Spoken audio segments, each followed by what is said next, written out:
If I had to pick only one exercise that I can do, the kettlebell snatch is arguably the best bang for your buck movement when it comes down to effectiveness in building muscle and improving your strength and power. In this video, I want to share my experience on how you can get the most out of this amazing exercise. Believe it or not, there are multiple ways to snatch a kettlebell, and there isn't just one correct way to do it.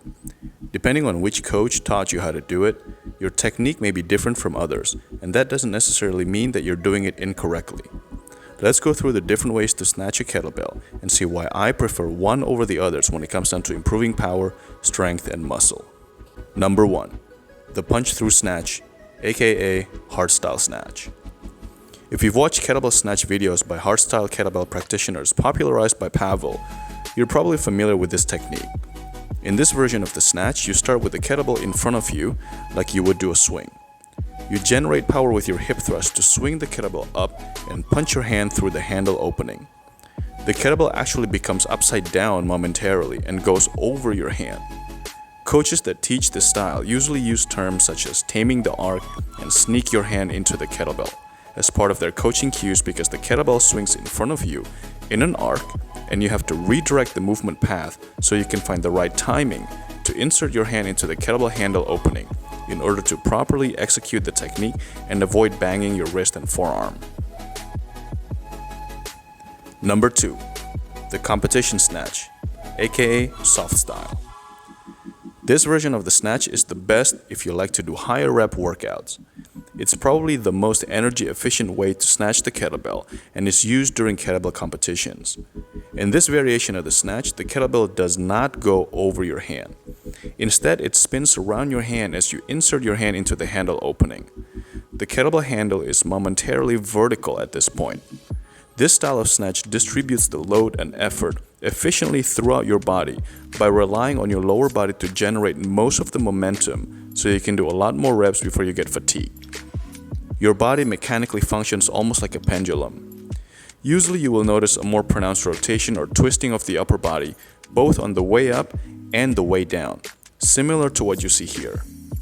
Throughout the movement, most of your body weight is resting on the opposite leg from snatching hand.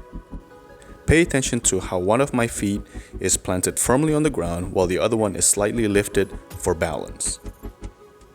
Number 3. The spiral pull snatch. Unlike the hardstyle version, in this version the kettlebell also does not go over your hand.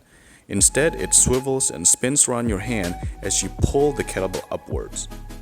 The key word in this variation is pull, because in this version of the snatch, we focus more on using our upper body to yank the kettlebell off the ground and using our lower body simply to provide supporting energy.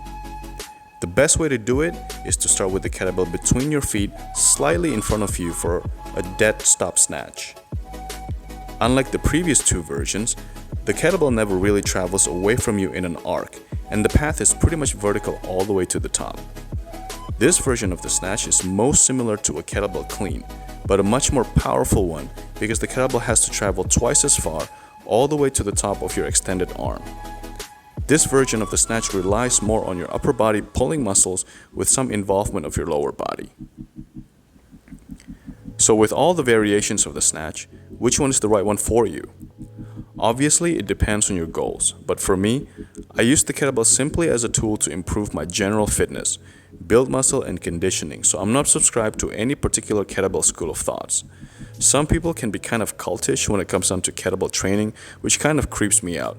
And also, I don't participate in kettlebell sports, so I'm not interested in doing kettlebell moves for time. The kettlebell is a tool that I found to be the simplest way to improve and maintain my general fitness level. So with that in mind, I personally like the spiral pull snatch the best for two simple reasons. Number 1, it doesn't rely on timing. And number 2, it allows you to compensate fatigue by recruiting your pushing muscles.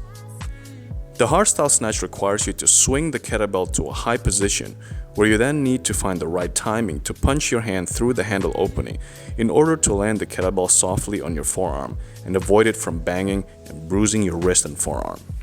If you mistime the punch, you risk the kettlebell smashing your forearm. I don't really like this version of the snatch because the kettlebell goes in front of you and flips over your hand, and you need to rely on timing and technique to get it right. Now, I really like the mechanics of the softstyle snatch because it's very efficient and minimizes the risk of the kettlebell banging on your wrist, but it relies too much on generating momentum with your hips and lower body for my liking. It makes sense if you're trying to sustain the exercise for a longer period of time, but since I'm more focused on improving strength and power, this version is not the ideal one for me.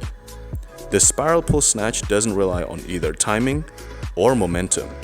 Instead, it relies more on brute strength and power of your muscles.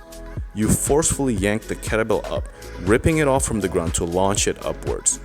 As you get more fatigued throughout your workout, you may no longer have the same explosiveness, so you may not be able to pull the kettlebell all the way up to the top, in which case, the movement starts to resemble more of a clean and press. You can compensate your lack of pulling power by pushing the kettlebell up the rest of the way. I'm exaggerating the movement here a little bit for the sake of visual clarity, but here I'm simulating a pull snatch that doesn't go all the way to the top and I'm having to press the bell the rest of the way. In gym conventional terms, this is similar to doing a drop set, but rather than lowering the weight, I'm simply involving other muscles more and more throughout the set while still using up my pulling muscles as much as possible. So hopefully you found this helpful. If you're looking for a free full body workout program, check out the link in the description below. If you enjoyed this video, don't forget to leave a like and subscribe to the channel. I really appreciate it and really helps me to continue to develop and improve my future videos. Thanks for watching and see you next time.